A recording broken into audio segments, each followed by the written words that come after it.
विपक्ष के लगातार विरोध के बावजूद 27 अक्टूबर को चुनाव आयोग ने पूरे देश में एसआईआर लागू करने का ऐलान कर दिया और अभी तक 12 राज्यों में इसकी प्रक्रिया शुरू भी हो चुकी है। ड्राफ्ट लिस्ट भी जारी हो चुकी है, लेकिन उत्तर प्रदेश से जो तस्वीरें सामने आई उसने इस पूरी कवायद को संदेह के घेरे में लाकर खड़ा कर दिया। 6 जनवरी को यूपी एसआईआर की ड्राफ्ट लिस्ट जारी होते ही राजनीतिक भूचाल सा आ गया, क्योंकि इस सूची में 12 करोड़ 79 लाख मतदाताओं के नाम काटे जा चुके हैं। समाजवादी पार्टी प्रमुख अखिलेश यादव ने अब इसे सीधे लोकतंत्र पर हमला बताते हुए बीजेपी को कटघरे में लाकर खड़ा कर दिया। अखिलेश यादव ने बयान दिया और आरोप लगाया है कि जिन वोटों के आधार पर बीजेपी चुनाव जीतती रही वही अब फर्जी साबित हो रहे हैं और सभी से ज्यादा कटौती बीजेपी के बूथों पर हुई है। आप बदलने का मौका नहीं है, वोट बढ़ाने का बीजेपी के लोग दबाव बनाएंगे, क्योंकि उनका वोट कट गया है। उन्होंने फर्जी वोट बनाए थे। ये बड़े बड़े जिलों में जो लाखों लाख वोट गए, इसका तो फर्जी वोट डाले गए हैं और ये सबसे ज्यादा वोट बीजेपी के बूथों पे निकले हैं। जिस एसआईआर से पूरे देश को ये परेशान कर रहे थे, मैं उत्तर प्रदेश की जनता का धन्यवाद देना चाहता हूँ। पीडीए प्रहरी को धन्यवाद देना चाहता हूँ कि उन्होंने इतनी मेहनत करके काम करके दिखाया, चुनौतियों को स्वीकार किया।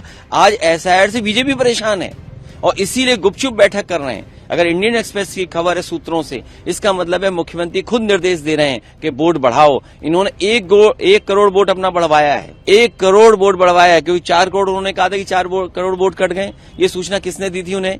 चुनाव आयोग ने दी होगी ऑब्वियसली। इसी वजह से बीजेपी अब एसआईआर से परेशान है और गुपचुप बैठकों का दौर चल रहा है। अखिलेश यादव यहीं पर नहीं रुके, उन्होंने चुनाव आयोग और सरकार दोनों से सीधे सवाल पूछते हुए आंकड़ों के जरिए विसंगतियां गिनवाई और एक ही राज्य में विधानसभा, पंचायत और नगर निकाय की मतदाता सूचियों में लाखों करोड़ों का फर्क कैसे हो सकता है, ये सवाल खड़ा किया। विधानसभा सूची में 12.56 करोड़, पंचायत की सूची में 12.70 करोड़ और नगर निकाय सूची में भारी अंतर।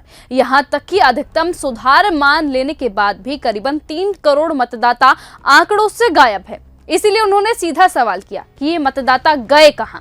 क्या ये प्रशासनिक गलती है या फिर मतदाता सूची के नाम पर लोकतंत्र से छेड़छाड़ की जा रही है?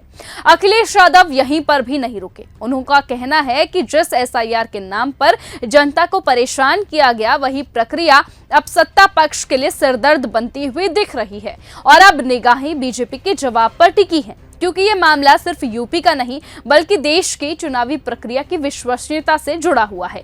कहा तो यहां तक जा रहा है कि कहीं ना कहीं ज्ञानेश कुमार बीजेपी के साथ खेल रहे हैं, यानी कि ज्ञानेश कुमार के इशारे पर जिस तरीके से ये पूरी एसआईआर की प्रक्रिया खेली जा रही है, वो 2027 के लिए बीजेपी के लिए पूरी तरह से उल्टी पड़ने वाली है। कहा जा रहा है कि ज्ञानेश कुमार ने बीजेपी के साथ खेल किया है और इसी खेल में बीजेपी खुद ही फंस गई है। लेकिन फिलहाल देखना होगा कि आखिरकार साल 2027 में होता क्या है, क्योंकि 2027 में यूपी के चुनाव है और इसी क्रम में देखना होगा कि अब जिस तरीके से वो सूची जारी हुई है, उस सूची से क्या पूरा फायदा विपक्ष को मिलेगा, क्या बीजेपी अपने खेल में खुद ही फंस जाएगी, वो आने वाला वक्त तय करेगा। फिलहाल आज की इस खबर में सिर्फ इतना ही। देखते रहिए और बने रहिए न्यूज गंगा के साथ। नमस्कार। अगर आपको हमारा वीडियो पसंद आया हो तो इसे लाइक और शेयर करना बिल्कुल ना भूलें। साथ ही हमारे चैनल न्यूज गंगा को सब्सक्राइब और फॉलो जरूर करें, ताकि देश और दुनिया की हर बड़ी खबर आप तक सबसे पहले पहुंचे।